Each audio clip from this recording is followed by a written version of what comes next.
नमस्कार, प्रणाम दोस्तों। मैं अरिवचार राहुल कुमार।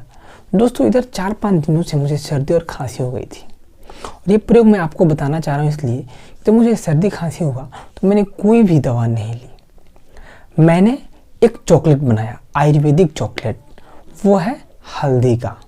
ये जो हल्दी देख रहे हैं, मैंने इसी में कुछ कट करके और इस तरीक़ा से मैंने चॉकलेट बनाया और इसको सिंपली मैं सुबह सुबह खाली पेट मुँह धोकर इस तरह मुँह में अपने डाल लेता हूँ।